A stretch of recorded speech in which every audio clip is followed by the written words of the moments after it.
Assalamualaikum warahmatullahi wabarakatuh. Halo Sobat Kominfo, kembali lagi bersama saya Cut Diana Putri dalam podcast Diskominfotik Provinsi Riau. Nah, hari ini merupakan hari memperingati Hari Gizi nih. Nah, kita sudah kedatangan tamu yaitu Bu Dwi Andayani SST Gizi dari RSJ Tampan Provinsi Riau. Selamat pagi Ibu. Pagi Mbak Cut. Nah, gimana nih kabarnya, sehat?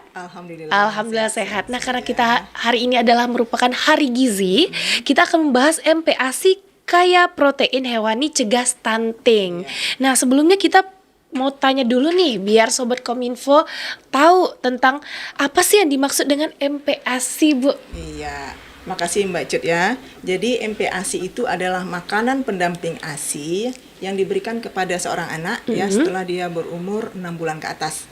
Karena setelah berumur 6 bulan, seorang anak itu sudah tidak cukup lagi kalau dia hanya mendapatkan ASI saja. Oke. Ya. Sehingga perlu diberikan makanan tambahan dari luar untuk memenuhi kebutuhan energi dari anak tersebut. Nah, untuk memberikan MPASI ini ada beberapa faktor yang harus diperhatikan. Ya, dari segi usianya. Jadi umurnya kita perhatikan, frekuensinya itu berapa kali sehari ya, makanan utama, makanan selingannya, frekuensinya. Terus juga jumlahnya, jumlahnya ini berapa banyak? Jumlah makanan atau jumlah makanannya, jumlah yang diberikan ya. Jadi setiap anak umur yang berbeda-beda, itu golongan umurnya itu akan berbeda lagi jumlahnya. Terus juga dari segi teksturnya, ya, teksturnya juga dari variasinya. Variasi makanannya. Variasi makanannya. Oke. Jadi sebaiknya memang anak ini bervariasi makanannya. Nanti mungkin akan saya breakdown lagi ya per penjelasannya per item tadi. Nah, usia ini tadi itu dari umur 6 bulan. 6 bulan. 6 bulan. Berarti MPASI itu dari umur 6 bulan. Iya, 6 bulan. 1 sampai 5 itu 1 sampai menyusui. 5 bulan 29 hari itu hanya ASI saja. ASI aja. Nah, itu ASI eksklusif. Oke. Setelah umur 6 bulan kita berikan dia MPASI. ASI tetap, MPASI kita berikan itu transisi. Jadi dia bubur kental. Nah, itu mulai dari 2 sampai 3 sendok jumlahnya. Oke. Nah, sehari itu 2 sampai 3 kali. 2 sampai 3 kali dalam sehari. Ini sehari. Kan Icut belum punya anak nih. Sekarang belajar ya, Bu ya. Oke. Jadi Mbak Icut nanti enggak gagok lagi ya. Nah, setelah itu umur 6 sampai 9 itu sudah mulai meningkat. Jadi 2 sampai 3 sendok tadi, pengenalan tadi dia sudah meningkat menjadi setengah mangkok. Setengah mangkok untuk anak bayi itu sekitar 250 ml. Oke, ya. mangkok Lebih bayi ya. Ini. Ya, mangkok bayi kan kita tahu ya, mangkok makanan bayi. Jadi sekitar 2 sampai 3 sendok sampai setengah mangkok. Nah, setelah itu meningkat lagi ya, seumur 9 sampai 12, setengah mangkok tadi menjadi 3/4 mangkok. Nah, berarti sekitar 210 ml ya. Nah, itu juga perlu kita perhatikan juga jumlahnya ya. Jumlahnya tadi sudah. Frekuensinya untuk makanan utamanya yang tadi 2 sampai 3 kali, makanan selingan itu 1 sampai 2 kali ya. Selingan itu antara pagi dengan siang itu sekali selingan. Selingan. Terus nanti antara siang dengan malam itu sore selingan. Terus jadi nanti umur di 9-12 tadi sudah, 12 sampai 24 itu kita berikan lagi ya dari 3/4 mangkok menjadi 1 mangkok. Ini 12 sampai 24 itu hari bulan ya, bukan umur 12 tahun ya. Karena MPASI ini fokusnya kan untuk sampai umur 2 tahun ya.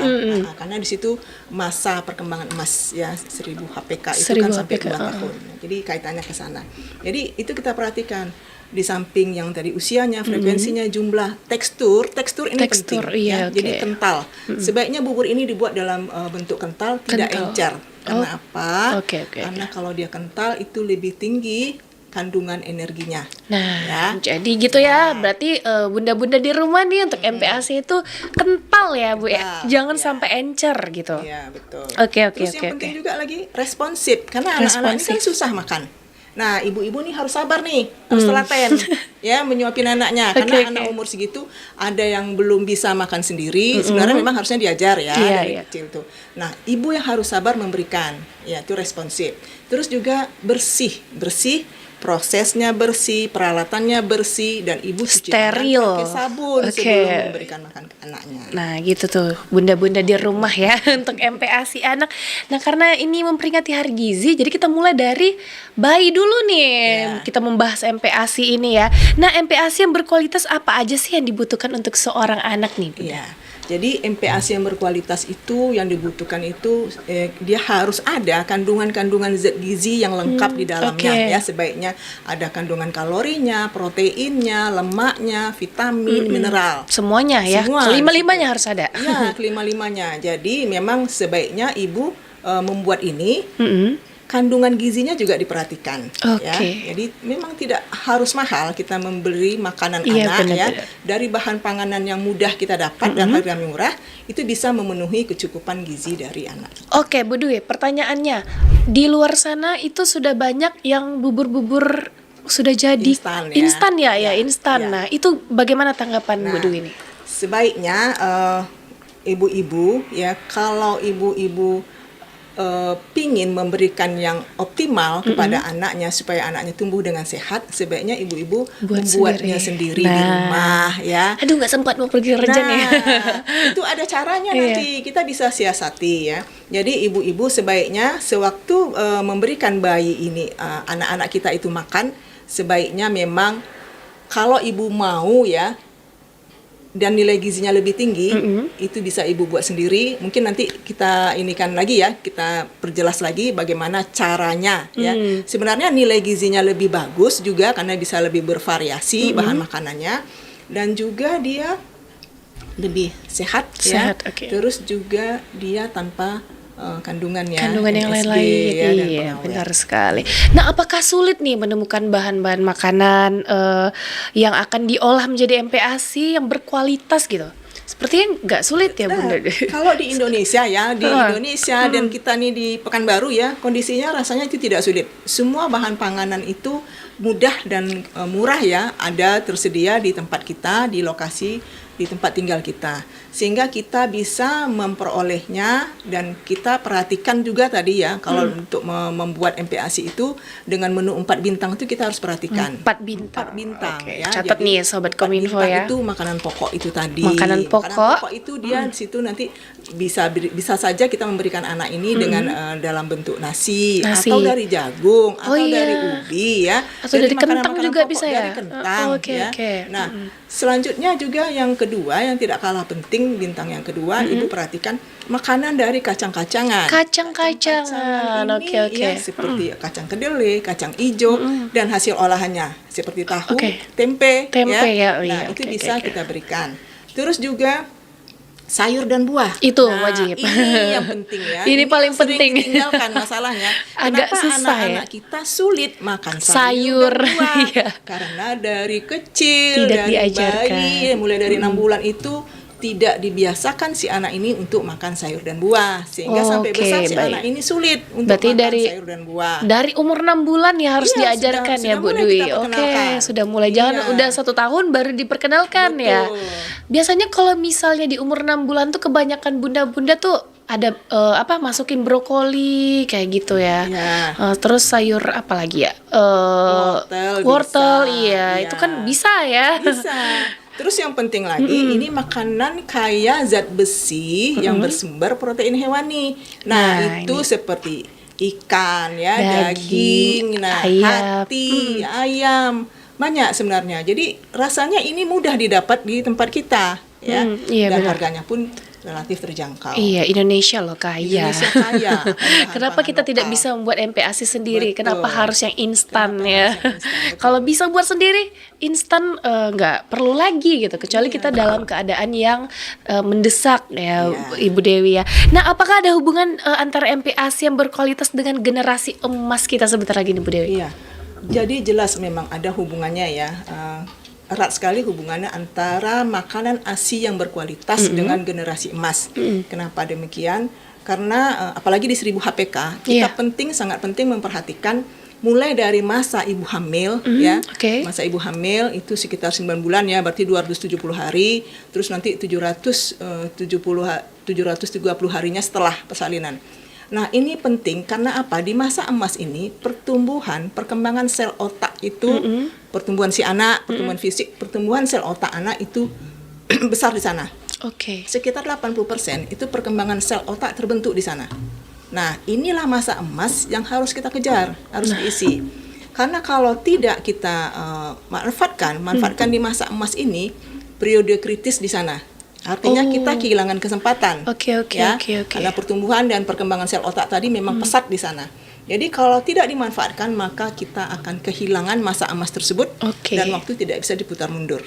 Iya, benar sekali. Oke, Bu jadi Dewi. ini penting sekali. Penting Golden sekali. period istilahnya. Jadi masa keemasan yang harus dikejar di 1000 HPK ini. Nah, ini untuk bunda-bunda yang lagi hamil nih kayaknya harus banyak-banyak ngelihat ini ya podcast-podcast seperti ini ya tentang gizi, karena kita memang menuju generasi emas sebentar lagi. Nah, kalau bisa berbicara MPASI, pasti kita berbicara tentang stunting. Nah, MPASI yang diharapkan untuk mencegah stunting diutamakan dari protein hewani. Iya. Benar sekali, Bu. Betul. Oke. Mungkin Bu Dwi bisa jelaskan nih stunting apa, dan semacam tentang stunting nih buat bunda-bunda di rumah. Iya, betul. Jadi memang MPASI yang berkualitas ini kaitannya erat ya dengan stunting, dan stunting itu sudah menjadi program nasional program nasional, dan ini memang harus kita dukung bersama, dan ini juga perlu kerjasama juga dengan ibu-ibu ya yang terutama yang mempunyai anak ya, bayinya dan juga balitanya. Dimulai dari masa hamil sebenarnya itu sudah diperhatikan. Jadi stunting di sini pengertiannya adalah kondisi gagal tumbuh. Jadi ada pengertian menurut WHO, stunting ini pengertiannya adalah kondisi gagal tumbuh karena masalah kekurangan asupan gizi kronis. Nah, gizi lagi ya. Pengarahnya pasti ke sana nih. Oke. Asupan gizi kronis. Jadi di masa inilah memang yang perlu diperhatikan.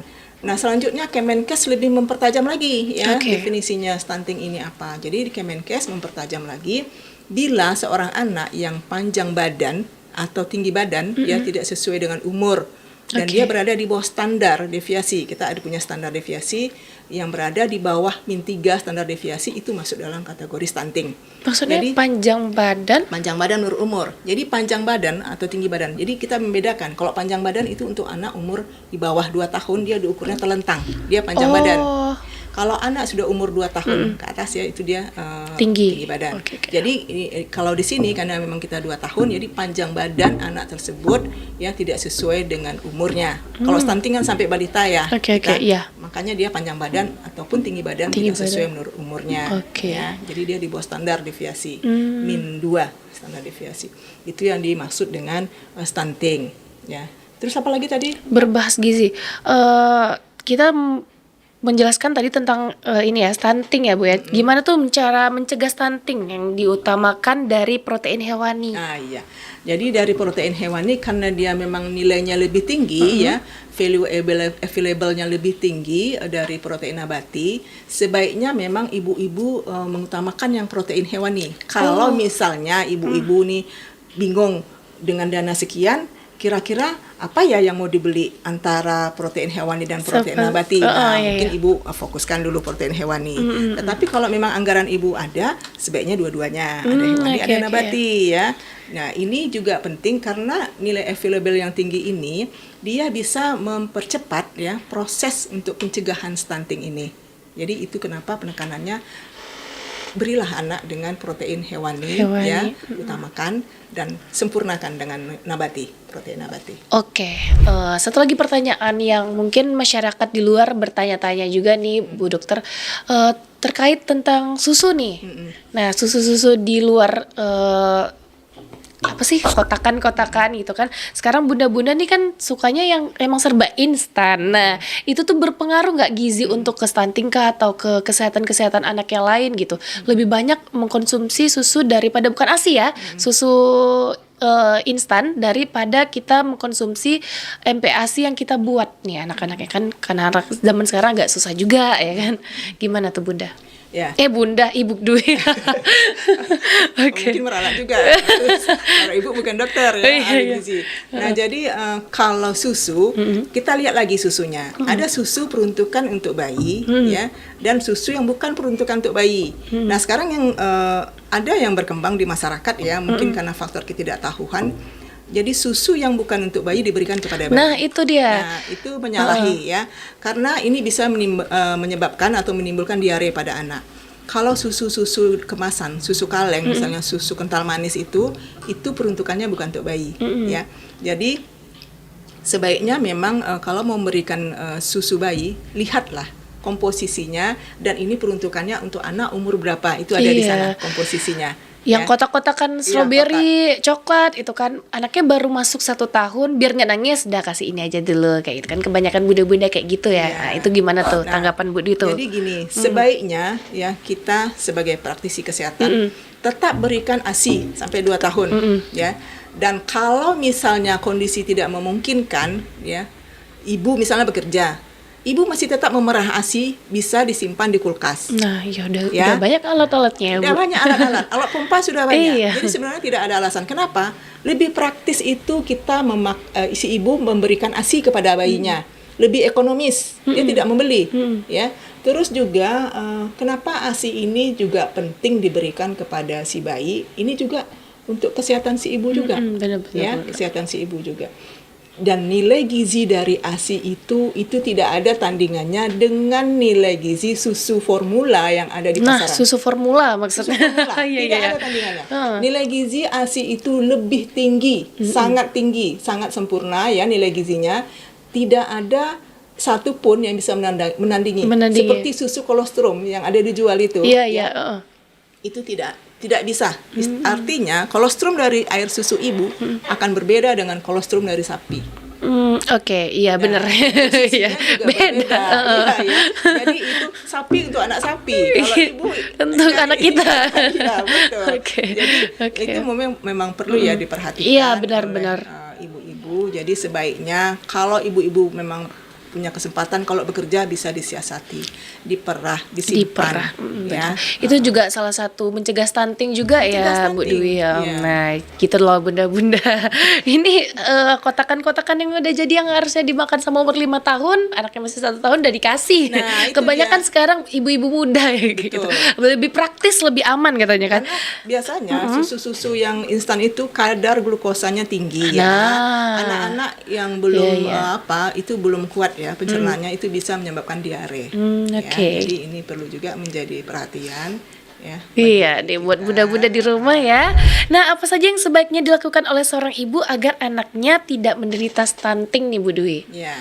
Jadi ibu perlu memperhatikan ya semasa ibu hamil nih ya, mulai dari hamil ibu memperhatikan asupan gizinya, terus juga ibu rajin mengecek kesehatan kehamilannya ke fasilitas kesehatan terdekat. Terus juga ibu konsumsi nih tablet tambah darah supaya anaknya tidak, supaya si ibu tidak anemi ya. Jadi konsumsi tablet tambah darah itu minimal 90 tablet.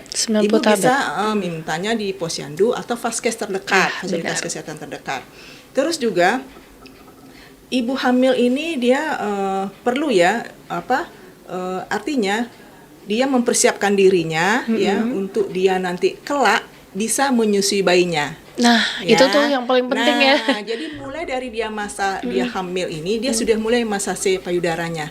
Sehingga jadi dipijat ya, supaya asinya itu nanti lancar. Itu umur kandungan berapa bulan? 9 bulan. 9 pas 9. Masase, jadi sehingga dia bisa lancar, nanti asinya bisa keluar sewaktu bayinya lahir. Terus juga nanti mencegah stunting apa? Setelah bayi lahir, bayi ini istilahnya itu seperti apa ya? Bayi ini begitu lahir diletakkan di dada ibu sehingga bayi ini bisa nantinya menjangkau ASI dari ibu. Nah, itu istilahnya inisiasi menyusui dini. IMD.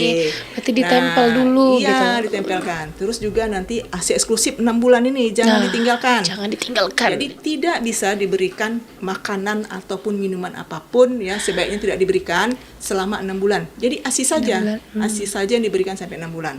Nah, setelah 6 bulan baru diberikan MPASI, tapi ASI tetap masih. Terus, nah ASI ini sampai 2 tahun. 2 tahun. Ya. Terus juga yang penting faktor kebersihan juga penting. Terus sumber air minumnya itu juga penting ya, yang bersih supaya anak ini tidak gampang sakit ya karena infeksi, karena diare atau dan sebagainya. Nah, itu tuh cara mencegah stunting ya bunda-bunda. Jadi dimulai dari hamil, jangan udah melahirkan baru dimulai, tapi dari hamil. Semua gizi di saat kita hamil itu harus tercukupi ya Bu Dwi ya. Nah, mana yang lebih baik makanan yang dikonsumsi oleh balita? Apakah yang instan berasal dari pabrikan atau yang dibuat sendiri? Ya jelas dibuat sendiri. Jelas dibuat sendiri ya, lebih sehat, lebih hemat sebenarnya. Lebih sehat, lebih hemat. Iya sih sebenarnya lebih hemat ya Bu Dwi. Iya kan? Terus juga dia tanpa pengawet, Iya, tanpa benar. MSG. Dan dia bisa kita ambil dari bahan panganan lokal kita. Terus variasinya bisa lebih banyak yang kita berikan ke anak daripada yang instan tadi. Jelas itu yang lebih sehat, lebih hemat itu yang dibuat sendiri oleh ibu. Nah, gitu. Jadi kalau misalnya bunda-bunda ingat tadi ya, lebih sehat, lebih hemat kalau buat sendiri. Jangan instan-instan dulu. Karena kalau buat sendiri juga kita bisa menyimpannya. Kan dia butuh kita punya tempat pendingin makanan, penghangat makanan. Benar ya, Bunda ya? Bunda lagi nih. Benar ya, Bu Dewi ya. Nah, bagaimana sih cara mensiasatinya nih supaya tidak ribet gitu, Bu Dewi? Nih, ini tips ya, kita beri tips ini untuk bunda-bunda. Jadi sebenarnya membuat MPASI itu tidak ribet, tidak repot. Tips ya. nih, tips. Ini jadi ibu bisa mengambil dari makanan yang ada di rumah, ya, makanan yang dimakan keluarga di rumah itu ibu ambil, ya, ibu ambil nasi, ya, sayur berikut kuahnya itu bisa ibu blender berikut dengan makanan lauknya ya. Tapi sewaktu ibu memasak sebaiknya cabai dipisahkan. Karena anak bayi kan dia nggak bisa cabai ya. Jadi dipisahkan. Nah setelah itu ibu ambil, itu bisa ibu pertama ibu lumatkan dengan saringan ya, saringan aluminium ya. Jadi tidak melewat dia saringan. Nah itu nanti diambil di atasnya. Nah, itu makanan lumat. Atau bisa juga nanti ibu cacah-cacah. Jadi nanti tadi saya belum sampai ya. Jadi untuk anak umur 6 bulan tadi kan makanannya lumat, itu disaring pakai saringan itu, lumat atau di blender itu lumat ya, tapi kental. Nah nanti pada umur 6 sampai 9 itu makanan itu kita apa namanya kita cacah. Kita cacah, potong kecil-kecil gitu. Kecil-kecil. Jadi teksturnya lebih kasar daripada yang tadi yang disaring tadi. Nah, itu untuk umur 6 sampai 9 bulan. 6 sampai 9 bulan. Untuk 9 sampai 12 itu makanannya bisa kita iris-iris. 6 sampai 9 ya, 9 sampai 12 kita iris-iris. Jadi nah ini kita bisa siasati, kita ambil yang makanan yang di rumah tadi, makanan yang dimakan oleh keluarga yang lain kita ambil. Terus bisa kita blender, kalau mau kita blender, bisa kita saring dengan ulekan, atau bisa kita ulek ya dengan ulekan, kan ada ulekan-ulekan kayu itu ya. Nah itu. Atau kalau ibu-ibu bekerja, saya dulu kan bekerja punya anak ya waktu masih bayi, itu saya mengerjakannya malam, Mbak Cut. Nah, malam itu ada saya potong-potong semua bahan-bahan, yang kentangnya, yang wortelnya, yang tempenya, terus yang ikan-ikannya, atau kalau mau dagingnya ya. Nah, di sini bahan-bahan apa yang mau kita masak besok tuh sudah kita potong-potong, terus kita masukkan ke dalam wadah. Nah, kita masukkan, kalau di rumah ada kulkas, kita masukkan kulkas. Ya benar ya. Ambil rebus ya. Tinggal kasih garam sedikit. Nah nih bunda-bunda di rumah nih. Gak sulit. Itu saya kerjakan sampai anak saya umur 2 tahun. 2 tahun ya. Nah, ini salah satu cara paling tidak sampai umur setahun lah Mbak. Umur setahun ke atas kan dia sudah makanan keluarga. Iya. Nah, itu saya kerjakan. Jadi waktu pertama dia masih bayi betul 6 bulan itu memang saya saring dengan saringan. Nah ini pengalaman ini bisa kita pergunakan. Kalau misalnya agak seret kita tambahkan dengan kuah yang ada tadi. Kalau misalnya sayurannya tidak pakai kuah ibu, bisa ibu tambah dengan air panas sedikit ya supaya anak ini tidak seret sewaktu dia menelan. Ya, jadi sebenarnya tidak sulit membuat MPASI. Nah kita juga sewaktu kita mengadakan pelatihan, kita juga mempraktekkan, ya, peserta mempraktekkan bagaimana cara membuat MPASI yang dari makanan keluarga, makanan tersediaan dari keluarga itu yang diolah. Artinya cuma tinggal lumatkan ya, diulek, disaring atau di blender. Kalau bumbu malas mungkin di blender. Tidak pakai bumbu-bumbu yang lain tapi ya. Jangan dicampurin bumbu-bumbu dapur kita. Garam saja. Garam saja. Nah, ini untuk bunda-bunda yang ibu-ibu baru nih. Cocok banget nih belajar nih sekalian. Nah, itu juga salah satu mencegah stunting ya, Bu Dwi. Nah, apa aja sih upaya yang sudah dilakukan dalam pencegahan stunting ini? Ya. Jadi banyak sudah upaya yang dilakukan oleh pemerintah ya. Saya terutama ya, saya sebagai konselor ya, konselor ASI, konselor MPASI, konselor pemantauan pertumbuhan, konselor pemberian makan bayi dan anak ya, itu sudah banyak kita menelurkan. Di samping sebagai konselor, saya juga kebetulan sebagai pelatih ya, kita sudah mengikuti training of trainers ya, jadi kita bisa melatih para konselor-konselor ya, untuk mencetak konselor-konselor itu sudah banyak yang kita latih di 12 kabupaten kota. Oke. Nah, sebelumnya saya di dinas ya, kita sudah melatih di 12 kabupaten kota. Terus juga apa yang kita harapkan nantinya ini bisa berkembang luas di masyarakat kepada kader kepada ibu-ibu ya, sehingga mereka bisa mempraktekkan bagaimana cara membuat MPASI yang berkualitas ini, sehingga nantinya kita berharap angka stunting ini bisa ditekan ya, kita bisa minimalisir. Nah, itu. Jadi itu harapan kita sebenarnya, tenaga-tenaga yang sudah dilatih ini bisa mengaplikasikan ilmunya ya. Nah, itu sewaktu saya di dinas ya, kebetulan saya sekarang udah bertugas di RSJ. Nah, kalau yang di RSJ kita upaya kita yang kita lakukan tentunya terhadap pasien ya. Nah, kebetulan kalau di RSJ ini ada pasien yang ibu hamil. Nah, ibu hamil ya, pasien kita yang dirawat inap ibu hamil. Nah, itu kita sudah mulai melakukan bagaimana kita melakukan pengkajian ya. Nanti ada proses-prosesnya sebelum kita memberikan diet ya kepada pasien. Nah, ibu hamil di sini kita sudah tambahkan dia dengan penambahan kalori ya, 300 kalori karena dia hamil. Nah, itu kita berikan tinggi kalori, tinggi protein, sehingga kita harapannya dia hamil ini tadi ya terjaga status gizinya, dan dia persalinan itu kita harapkan nanti anaknya tidak stunting. Ya. Nah, kalau di rumah sakit dia akan berbeda treatmentnya ya. Jadi kalau ada pasien kita lakukan pengkajian itu kita lihat antropometrinya ya, berat badannya, tinggi badan, terus kita lihat indeks massa tubuhnya, terus bagaimana labornya ya, terus bagaimana dengan hasil radiologinya. Nah, setelah kita lakukan pengkajian, asesmen ini kita lakukan diagnosa. Diagnosanya ini terkait gizi berdasarkan hasil labor dan hasil antropometri. Ya, setelah itu kita lakukan intervensi, kita berikan diet sesuai dengan penyakitnya ya. Terus juga nanti kita monitoring bagaimana berat badan, bagaimana status gizi, bagaimana dengan kondisi penyakitnya ya. Kalau dia misalnya hasil labornya kreatininnya tinggi, terus SGOT SGPT tinggi, terus tensinya tinggi. Nah, kita upayakan dari monitoring ini tadi, kita berharap setelah kita berikan tentunya dari medis dengan pengobatannya ya, kita dari gizi dengan intervensi gizinya, kita harapkan nantinya dia menjadi status gizinya baik, terkontrol ya. Dan kita di RSJ juga sudah ada semacam kerjasama ya dengan BPJS untuk pasien-pasien umum, Mbak Cut. Jadi mudah-mudahan nanti kita di sana kita bisa lakukan asuhan gizi ya, asuhan gizinya.